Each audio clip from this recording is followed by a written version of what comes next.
আমি স্ক্রিনটা শেয়ার করছি। আশা করছি তোমরা স্ক্রিনটা দেখতে পাচ্ছ।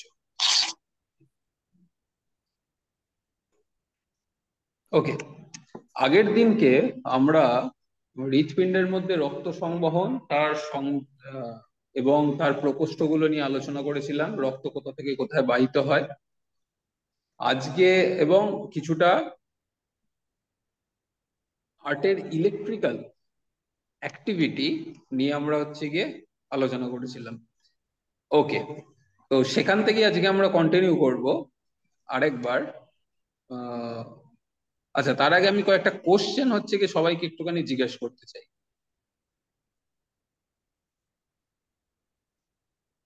আচ্ছা, হৃৎপিণ্ডের ডান অলিন্দ থেকে কি উৎপন্ন হয়?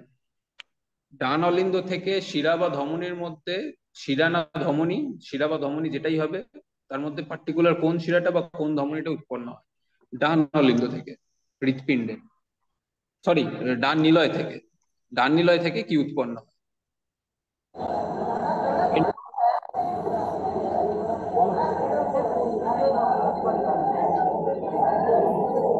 কুকুর বলছে, কিন্তু আমি কথাটা শুনতে পাচ্ছি না। ফুসফুসীয় ধমনী উৎপন্ন হয়, ওকে, কারেক্ট। ফুসফুসীয় ধমনী উৎপন্ন হয়। বোড়াই বালিকা বিদ্যা মন্দির, ফুসফুসীয় ধমনী কি ধরনের রক্ত বহন করে?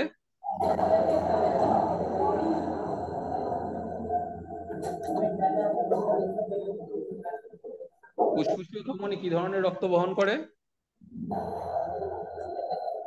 বিশুদ্ধ রক্ত না দূষিত রক্ত? ডিঅক্সিজেনেটেড ব্লাড না অক্সিজেনেটেড ব্লাড?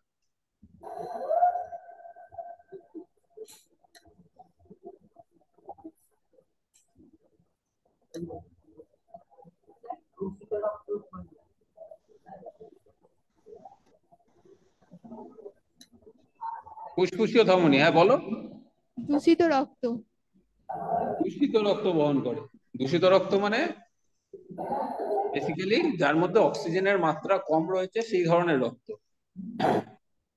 ওকে, ওকে, ডিঅক্সিজেনেটেড ব্লাড বহন করছে, বহন করে সেটা ফুসফুসে নিয়ে যাচ্ছে এবং সেখান থেকে আবার ফুসফুসের শিরার মাধ্যমে বাম অলিন্দে ঢুকছে, দ্যাট ইজ লেফট অট্রিয়াম। লেফট অট্রিয়াম থেকে সেটা লেফট ভেন্ট্রিকেলে যাচ্ছে এবং সেখান থেকে মহাশিরার মহাধমনির মধ্যে দিয়ে বেরিয়ে আসছে।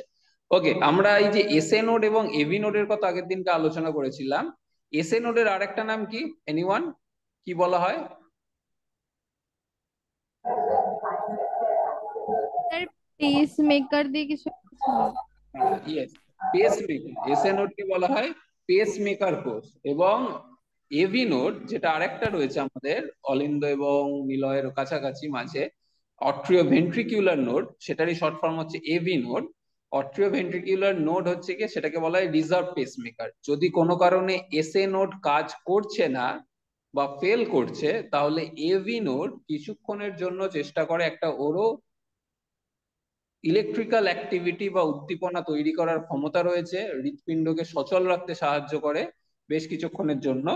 প্রায় 40 থেকে 50টার মতো, বিভিন্ন একটু ভ্যারি করে। এসএন এভিনোডের কাজটা প্রায় 50 থেকে 60 বার মতো হৃদস্পন্দন তৈরিও এভিনোড নিজে থেকে করতে পারে। এভিনোডকে সেই কারণে বলা হচ্ছে কি রিজার্ভ পেসমেকার।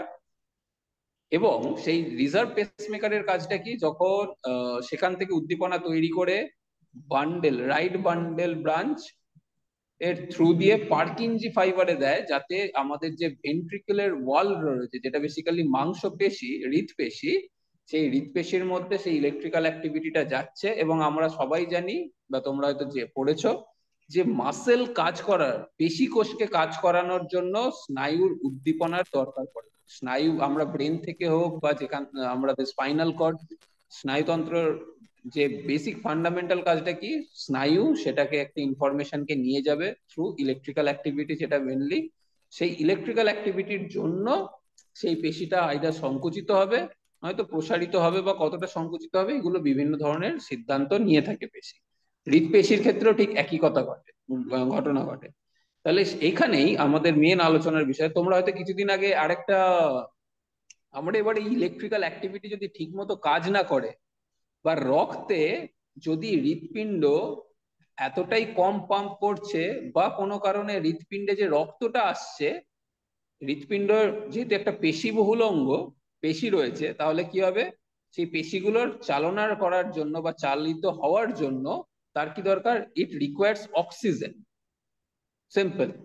পেশিগুলোর কি দরকার, অক্সিজেন দরকার। মানে সেই অক্সিজেনটা কে বহন করে আনবে, রক্ত বহন করে আনবে। তাহলে এই রক্ত সরবরাহে যেটা হৃৎপিণ্ডে আসছে, হৃৎপিণ্ডের ভেতরে নয়, হৃৎপিণ্ডের গায়ে যে জালিকাগুলো হৃৎপিণ্ডকে অক্সিজেন সাপ্লাই করছে, সেই রক্তবাহগুলো অথবা এই এসএ নোড বা এভি নোডে যদি কোনো ধরনের সমস্যা হয়, তার উপর নির্ভর করে কিন্তু বিভিন্ন ধরনের অসুখের সৃষ্টি হয়, ডিজিজ। এবং পর্যাপ্তভাবে যদি ঠিকমতো কাজ না করে তাহলে মৃত্যু পর্যন্ত ঘটতে পারে। তোমরা হয়তো আগের বছরের একটা খুব স্যাড ইনসিডেন্ট তোমাদের মনে আছে, বা যেহেতু খুবই খবরের কাগজে বা সব জায়গায় এসেছিল, কেকে। কেকের নাম তোমরা হয়তো সবাই শুনেছো, অনেকে হয়তো গানও শোনো। তো কেকের মৃত্যু হচ্ছে কি কি হয়েছিল, একটা হঠাৎ করে সাডেন কার্ডিয়াক ডেথ হয়েছিল।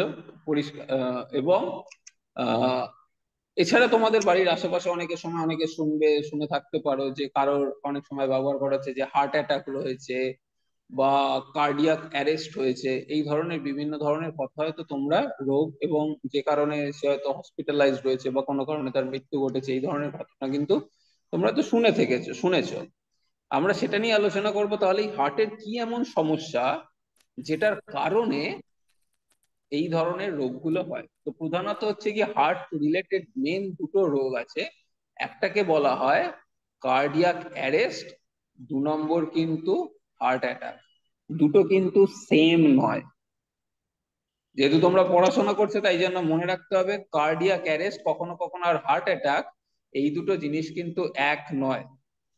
হার্ট অ্যাটাক কাকে বলছে, হার্ট অ্যাটাকটা হচ্ছে কারোর একজনের যদি বলা হয় যে ডাক্তার বলছেন যে ওনার হার্ট অ্যাটাক হচ্ছে, হার্ট অ্যাটাক হয়েছে মানে কথাটার মানে কি, হার্টকে আমাদের হৃৎপিণ্ডের চারপাশে যে সূক্ষ্ম সূক্ষ্ম রক্তজালিকা গুলো ছিল, যার কাজ কি ছিল, অক্সিজেন বহন করে নিয়ে আসা রক্তের আরবিসির দ্বারা, সেই অক্সিজেনটা কাকে দেওয়া, হার্টের মাসেলকে দেওয়া, রাইট।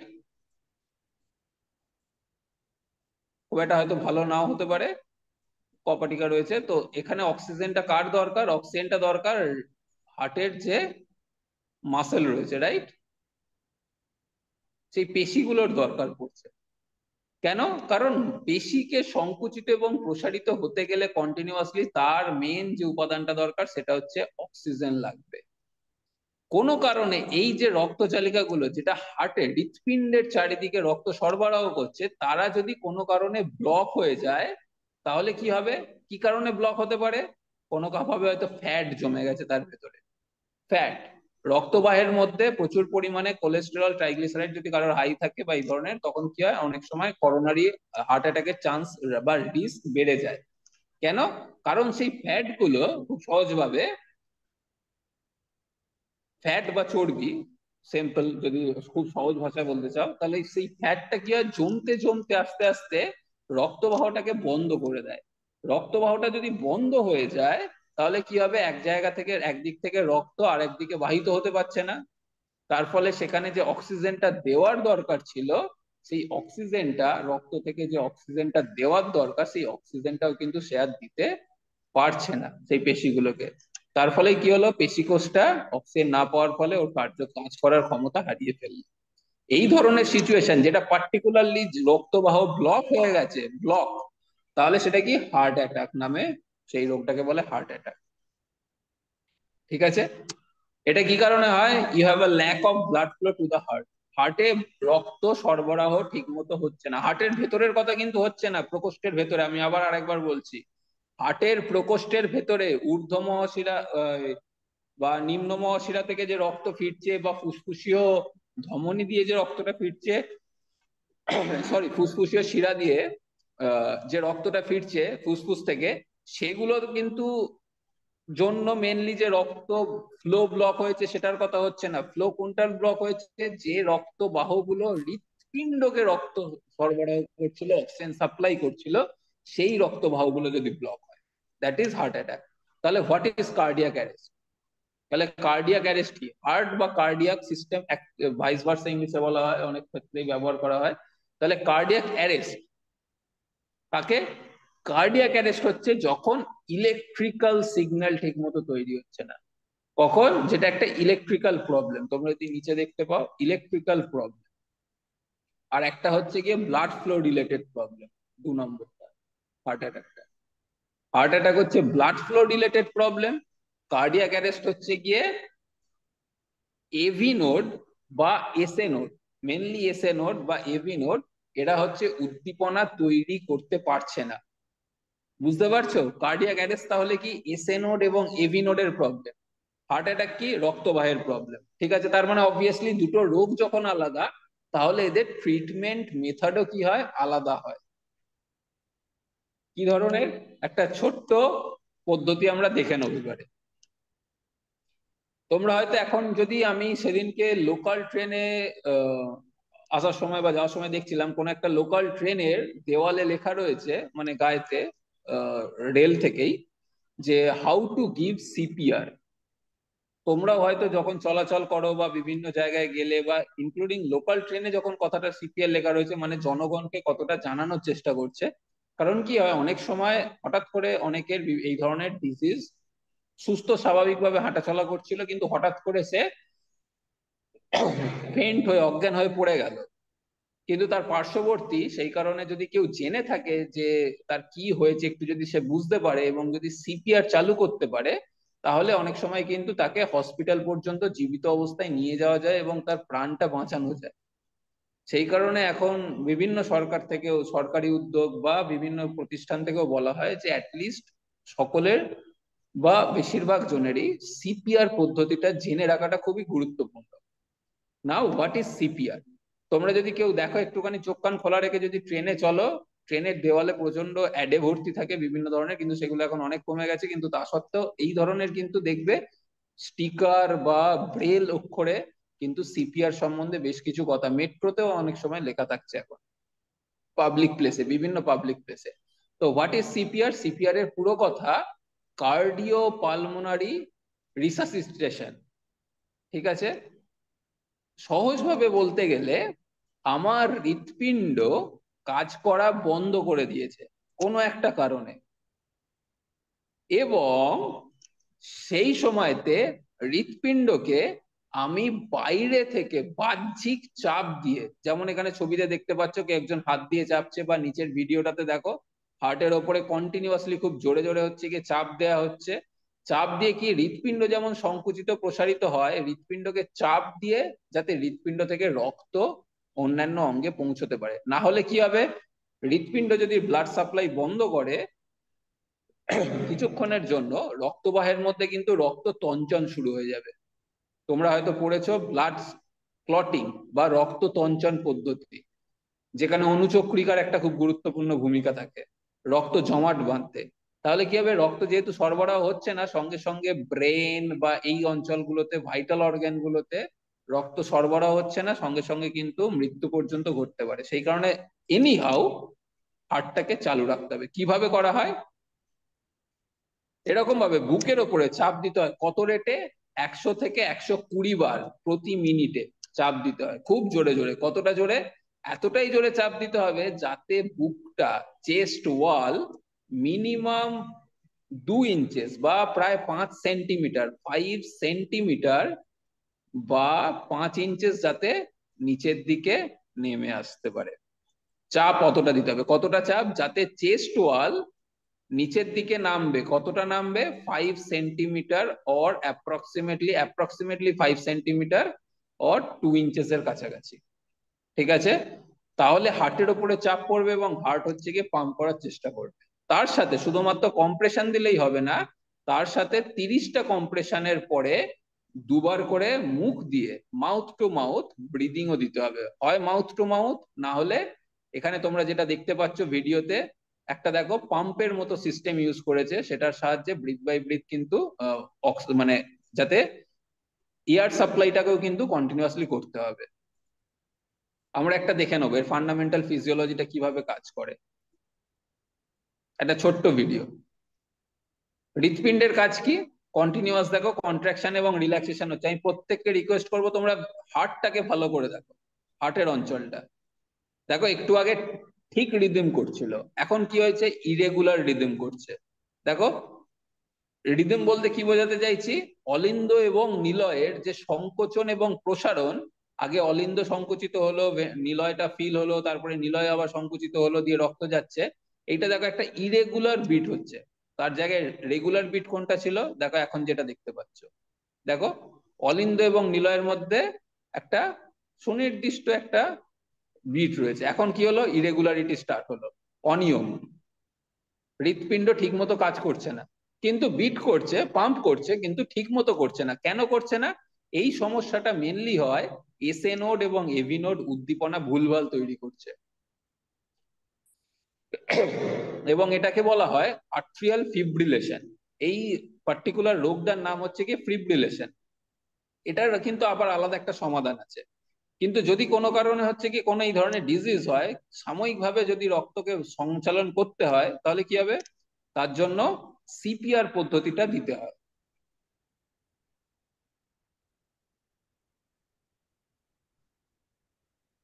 দেখো কন্টিনিউয়াসলি, যাতে হার্টের ওপরে চাপ পড়বে, নিলয়ের ওপরে চাপ পড়বে, তাহলে নিলয়তে যে রক্তটা রয়েছে সেই রক্তটা মস্তিষ্ক বা শরীরের সারা অঙ্গে বাই মেকানিক্যাল, নিজে থেকে হচ্ছে না কাজটা, বাইরে থেকে একটা চাপ দিয়ে সেটাকে হচ্ছে কি করতে হচ্ছে, যাতে কিছুক্ষণের জন্য মস্তিষ্ক যাতে ডেড না হয়, তার যাতে মৃত্যু না ঘটে, সেইভাবে চাপটা দিতে হবে। কতটা? একটু আগে যেটা বললাম, প্রায় 2 ইঞ্চেসের কাছাকাছি, মানে 5 সেন্টিমিটার। কতবার করে? 100 থেকে 120 বার প্রতি মিনিটে, এইরকম রেটেতে হচ্ছে করতে হবে।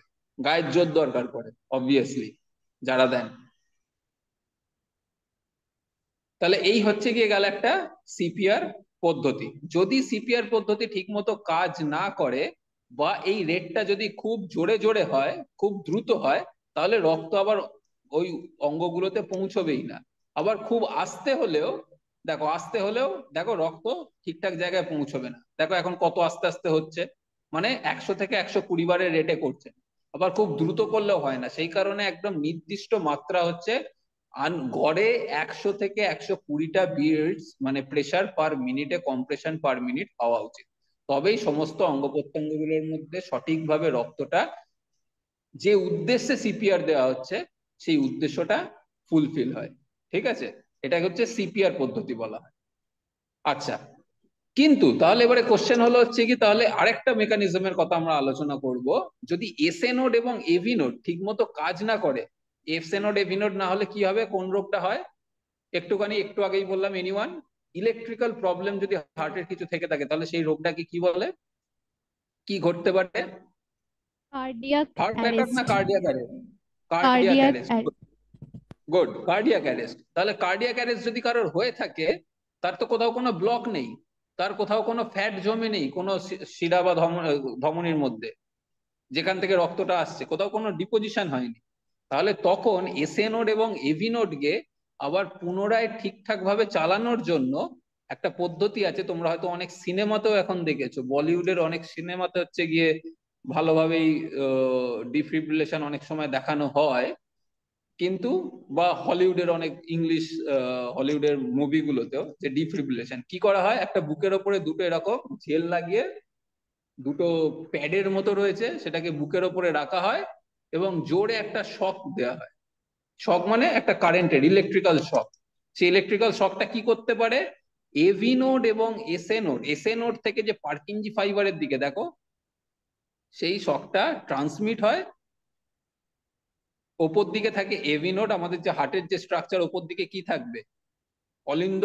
নিচের দিকে থাকে আমাদের বুকের নিচের দিকে নিলয়। তো আরেকটা ওই রকম জোনেতেই, এবং হার্টটা কি হয় আমাদের একটু একদম সোজা ভাবে থাকে না, আমাদের হার্ট কি একদম সোজা ভাবে থাকে না, হার্ট আমাদের একটু বিঁকে থাকে, একটু হেলে থাকে। তো সেই কারণে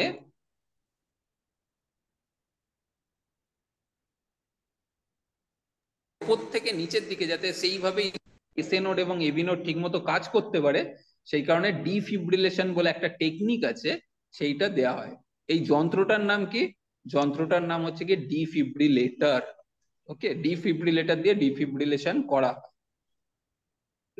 বেসিক্যালি কি, ডিফিব্রিলেটর যে প্যাডেল গুলো থাকে, সেখান থেকে একটা হাই একটা ইন্টেন্সিটির একটা ইলেকট্রিক্যাল কারেন্ট আর একটা প্যাডেল অব্দি ট্রান্সমিট হয়, যেটা এসএ নোটকে আবার সচল করার জন্য কাজে লাগে। বা ইরেগুলার যদি রিদিম হয়ে থাকে, তাহলে সেটা হচ্ছে কি সমাধান করতে কাজে লাগে। কিন্তু কোনো কারণে ডিফিব্রিলেটর দিয়ে তো কিছুক্ষণ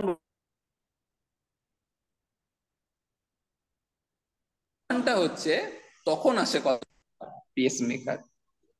তোমরা শুনেছো পেসমেকার। দেখো পেসমেকার তখন কি করা হয়, বুকের মধ্যে একটা পেসমেকার বসানো হয়, মানে যেটাকে বলা হয় আর্টিফিশিয়াল পেসমেকার খুব সহজভাবে বললে। আর ন্যাচারাল পেসমেকার তোমরা জানো এসএ নোড এবং এভি নোড, যেটা রিজার্ভ পেসমেকার, একটা হচ্ছে প্রাইমারি পেসমেকার, যারা উদ্দীপনা তৈরি করে, electrical activity of the heart তৈরি করে।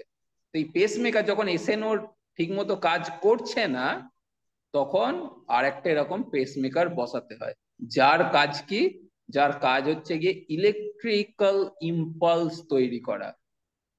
আর্টিফিশিয়ালি আমি বুকের মধ্যে আমার বডির মধ্যে একটা যন্ত্র ঢোকালাম, যে যন্ত্রটার কাজ কি উদ্দীপনা তৈরি করা।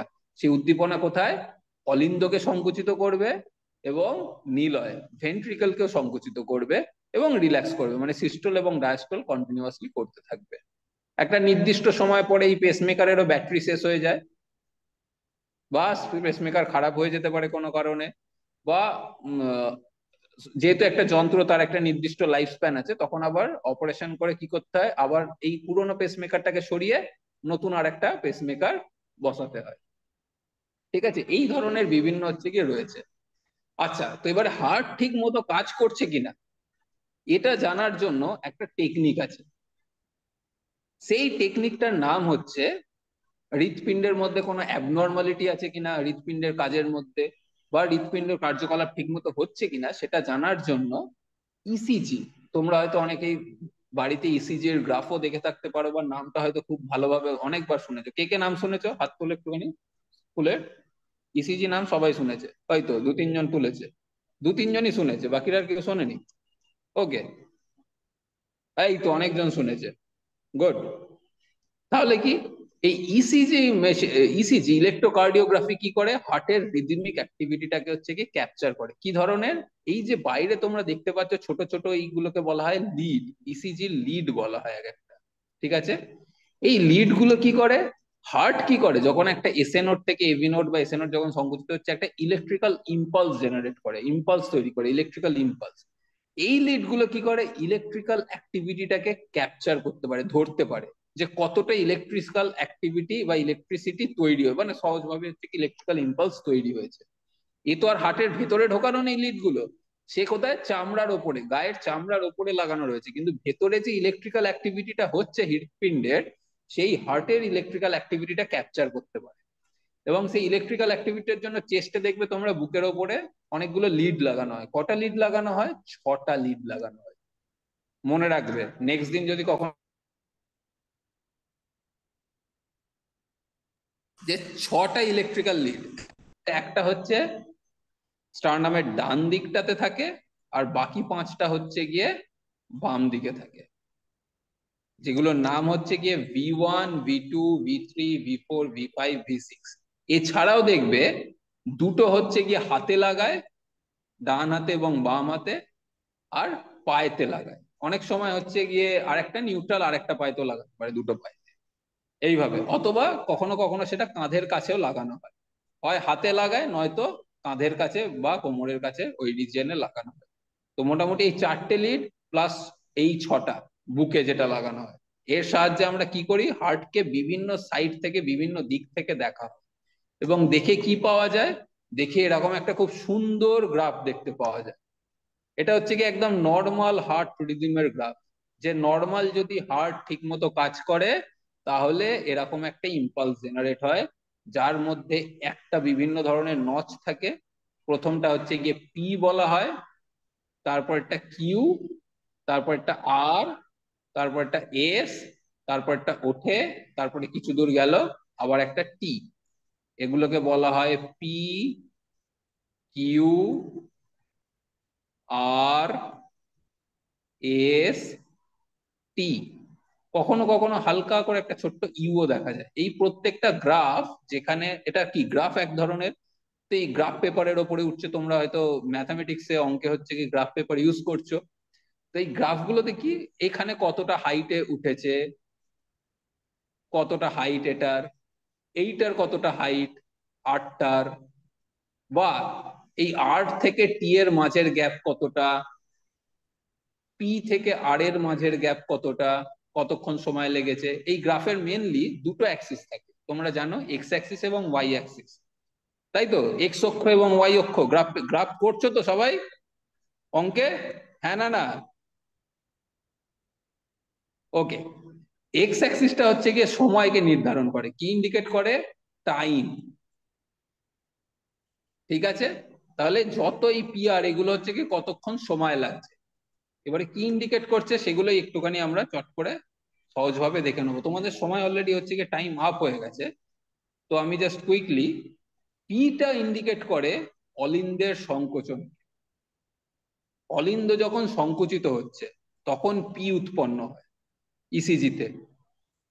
কিউআরএস হচ্ছে গিয়ে যখন ইন্ডিকেট করে নিলয়ের সংকোচন। যদি কোনো কিউআরএস এ গন্ডগোল দেখা যায়, যে হাইট ঠিক মতো হয়নি বা অনেক গ্যাপ হয়ে গেছে কিউআরএস এর মধ্যে, তার মানে বুঝতে হবে, বা একবার কিউআরএস একরকম এসছে, মানে এখানে ধরো এই কিউআরএস টা একরকম দেখতে, পরের কিউআরএস টা অন্যরকম দেখতে, তারপরের কিউআরএস টা আবার অন্যরকম দেখতে, তার মানে কি নিলয় মানে ভেন্ট্রিকেলে কিছু একটা গন্ডগোল তো চলছে।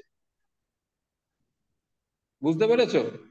তো এই ধরনের গ্রাফগুলোকে দেখে আসলে বোঝা যায় যে কি ঘটছে। তোমাদের আমি রিকোয়েস্ট করব, যদি সে বইয়ের মধ্যে থাকতে আছে কিনা আমি ঠিক জানি না, বোধহয় খুব সম্ভবত নাও থাকতে পারে, তোমরা অ্যাটলিস্ট ইসিজি এই তিনটে লক্ষণ, যে পি ওয়েভ কি বোঝায়, কিউআরএস কমপ্লেক্সটা কি বোঝায়, এবং টি ওয়েভ নিলয়ের প্রসারণ, মানে নিলয়টা প্রসারিত হচ্ছে, মানে ডায়াস্টোলিক পেজটা, একটা হচ্ছে গিয়ে অলিন্দের সংকোচন মানে সিস্টল, নিলয়ের সংকোচন মানে নিলয়ের সিস্টল বা ভেন্ট্রিকেলের সিস্টল, আর টি ওয়েভ ইন্ডিকেট করে ভেন্ট্রিকেলটা রিল্যাক্স হয়েছে মানে ভেন্ট্রিকেলের ডায়াস্টল, নিলয়ের ডায়াস্টল।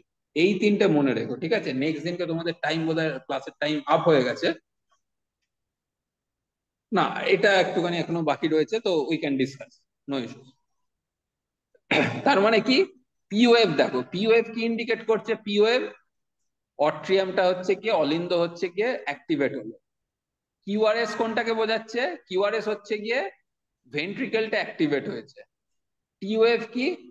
নিলয়টা, টি ওয়েভ হচ্ছে গিয়ে ওপর দিকে প্রসারিত। এটা খুব সম্ভবত একটুখানি সংকোচন প্রসারণে ইমেজটার মধ্যে একটুখানি ফিলিং এর গন্ডগোল রয়েছে, তো সেটাকে হচ্ছে গিয়ে ইমেজটা অ্যারো গুলো একটুখানি অন্যদিকে। তো বেসিক্যালি এই ঘটনাটা হচ্ছে গিয়ে পিকিউআরএসটি এর মধ্যে ঘটছে, ঠিক আছে? নর্মাল ইসিজির গ্রাফ দেখতে কিরকম হয়? এরকম, যেটা একটু আগে দেখালাম। আর অট্রিয়াল ফিব্রিলেশন কি? আট্রিয়াল ফিব্রিলেশন হচ্ছে ইরেগুলার হচ্ছে গিয়ে হার্ট রিদম, তাতে ইসিজি পুরো একদম ডিস্টর্টেড থাকে, ভুলভাল ইসিজির গ্রাফ আছে, দেখে মনে হবে সব ভুল এসেছে, কিন্তু আসলে কিছু ভুল আসেনি, যে করছে সে ভাববে হচ্ছে গিয়ে সব ভুল এসছে। কোথাও হয়তো গন্ডগোল হয়েছে রিডিংটা নিতে, মেশিনটা থেকে হয়তো মেশিন ভুলভাল তথ্য দিচ্ছে।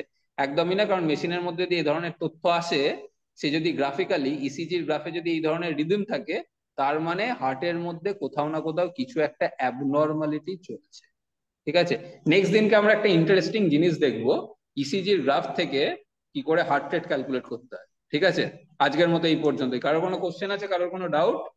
একটুখানি হয়তো আউট অফ দা থিং বা তোমাদের, কিন্তু জিনিসগুলো তোমাদের এটা একটুখানি জানার বা একটুখানি বুঝার, আমার মনে হয় যে it's very important. Okay, any questions, any doubt? If no, then you can leave. Okay, thank you everyone, this is all for today. তোমরা আবার নেক্সট দিনকে আমরা হচ্ছে গিয়ে মিট করবো। ওকে।